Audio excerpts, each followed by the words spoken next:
Top quality और consistent performance के लिए सिर्फ सिल्वर पंप नाम याद रखना। वॉशिंगटन में नाटो, ईयू नेताओं और जेलेंस्की के साथ ट्रंप की लंबी चर्चा हुई, लेकिन अपनी ही बुलाई मीटिंग में ट्रंप को अचानक पुतिन की याद आई। उन्होंने बैठक के बीच में ही पुतिन को फोन मिलाया। उसके बाद ऐलान किया कि जेलेंस्की पुतिन की बैठक जल्द होगी। फिर वो खुद जेलेंस्की और पुतिन के साथ वार्ता करेंगे, जबकि ईयू यानी यूरोपीय यूनियन की मांग थी कि उससे भी चर्चा में शामिल किया जाए, क्योंकि यूरोप की शांति भी दांव पर लगी है। मगर ट्रंप ने इसे सुनकर अनसुना कर दिया। यह नीति ट्रंप की नहीं बल्कि पुतिन की है। ट्रंप के मंच पर ट्रंप कार्ड कैसे फेल हुआ और कैसे पुतिन इस मीटिंग में लॉर्ड बनकर उभरे, इस रिपोर्ट में देखिए।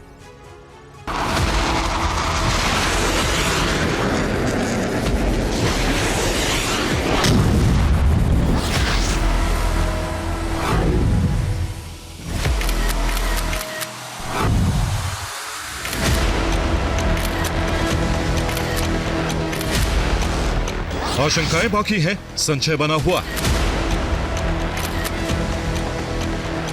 दूसरे विश्व युद्ध के बाद व्हाइट हाउस में सबसे बड़ी बैठक बेनतीजा रही।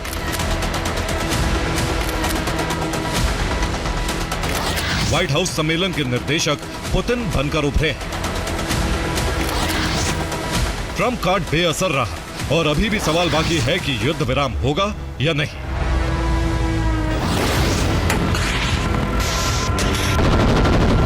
यूरोप के 8 नेताओं के साथ दुनिया के सबसे शक्तिशाली देश के राष्ट्रपति डोनाल्ड ट्रंप ने बैठक की। इस बैठक का मुख्य एजेंडा था युद्ध विराम, लेकिन एजेंडा पूरा नहीं हुआ।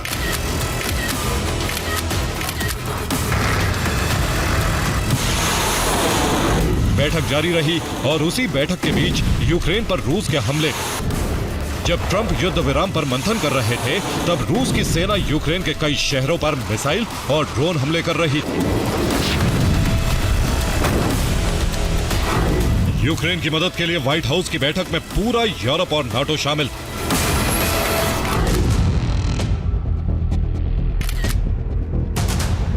Ursula von der Leyen EU के 27 देशों का प्रतिनिधित्व कर रही थी। ब्रिटेन के प्रधानमंत्री कियर स्टारमर बैठक में थे। फिनलैंड के प्रधानमंत्री अलेक्जेंडर स्टब मौजूद थे। यूक्रेन के राष्ट्रपति व्लादिमीर जेलेंस्की थे। अमेरिका के राष्ट्रपति डोनाल्ड ट्रंप थे। फ्रांस के राष्ट्रपति इमैनुअल मैक्रो थे। इटली की पीएम जॉर्जिया मेलोनी थी। जर्मनी के चांसलर फेडरिक मर्स थे और मार्क रूटे नाटो के 32 देशों की सेनाओं के प्रतिनिधि के तौर पर मौजूद थे।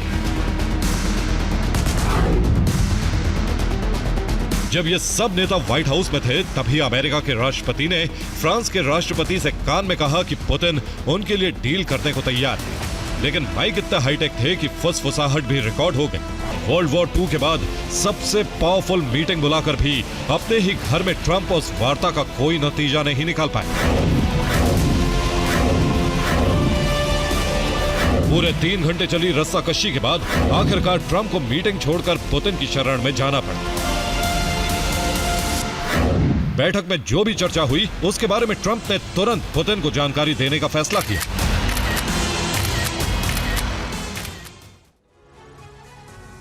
और बैठक छोड़कर डोनाल्ड ट्रंप ने खुद पुतिन को फोन किया। क्रेमलिन के मुताबिक ट्रंप ने मीटिंग की विस्तार से जानकारी दी। दोनों नेताओं की चर्चा 40 मिनट तक चली। दोनों ने रूस यूक्रेन की सीधी वार्ता पर भी चर्चा की।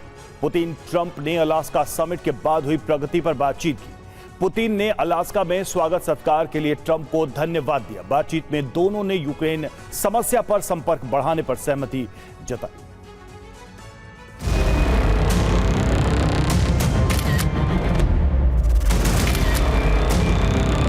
पुतिन से फोन पर बात के बाद ट्रंप ने ऐलान किया, रूस और यूक्रेन की सीधी बातचीत तय है। पुतिन जेलेंस्की से मिलकर सकारात्मक चर्चा के लिए तैयार है।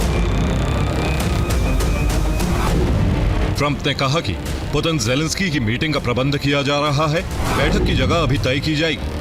दोनों की बैठक के बाद त्रिपक्षीय वार्ता होगी। इसमें राष्ट्रपति पुतिन, राष्ट्रपति जेलेंस्की और मैं शामिल रहूंगा। उपराष्ट्रपति जेडी वेंस, विदेश मंत्री मार्को रूबियो, विदेश दूत स्टीव विटकॉफ यूक्रेन और रूस के संपर्क में। 2 से 3 हफ्ते में ये बैठकें हो सकती हैं। ट्रंप समाधान पर सकारात्मक रुख दिखा रहे हैं, लेकिन क्रेमलिन ने सार्वजनिक तौर पर यह नहीं कहा कि पुतिन जेलेंस्की या ट्रंप पुतिन जेलेंस्की की मीटिंग के लिए सहमत है। बल्कि क्रेमलिन की तरफ से बयान जारी हुआ कि ट्रंप पुतिन की चर्चा काफी हद तक सकारात्मक रही। दोनों नेताओं ने अपनी बात स्पष्ट करके रखी। मॉस्को और कीव के प्रतिनिधि मंडल के बीच वार्ता का स्तर बढ़ाने पर सहमति बनी। यानी क्रेमलिन कह रहा है कि सिर्फ यूक्रेन और रूस के प्रतिनिधि मंडल की सीधी वार्ता पर चर्चा हुई है। ट्रंप की बैठक में ट्रंप कार्ड भी नहीं चला और यूरोप के कोएलिशन ऑफ विलिंग का प्लान भी फेल हो गया। यूरोपियन यूनियन और नाटो सीज फायर के बाद चर्चा का दबाव बना रहा था। ट्रंप ने कहा कि चर्चा के लिए सीज फायर जरूरी नहीं, स्थायी समाधान खोजा जाए। यूरोपियन यूनियन 4 पक्षों यूएस, रूस, यूक्रेन और ईयू की वार्ता चाहता था। ट्रंप केवल त्रिपक्षीय वार्ता के लिए तैयार हुए। यूरोपियन यूनियन चाहता है कि यूक्रेन की जमीन रूस को ना सौंपी जाए। ट्रंप जमीन के मुद्दे से अलग हो गए। उन्होंने कहा कि जमीन पर वार्ता का अधिकार यूक्रेन को है। यूरोपियन यूनियन चाहता है कि यूक्रेन को सुरक्षा की गारंटी मिले। ट्रंप ने सिर्फ आश्वासन दिया है। सुरक्षा गारंटी का मॉडल क्या होगा, यह साफ नहीं। यानी इस बैठक में परोक्ष तौर पर जीत पुतिन की हुई है। इसीलिए बैठक पर रूस की सुरक्षा परिषद के डिप्टी चेयरमैन ने कहा है कि रूसी विरोधी युद्ध भड़काने वाला कोएलिशन ऑफ विलिंग ट्रंप को अपने झांसे में नहीं ले पाए। ट्रंप के साथ बैठक में ज़ेलेंस्की ने भी पुतिन से मिलने पर सहमति जता दी, लेकिन कुछ शर्तें भी रखी।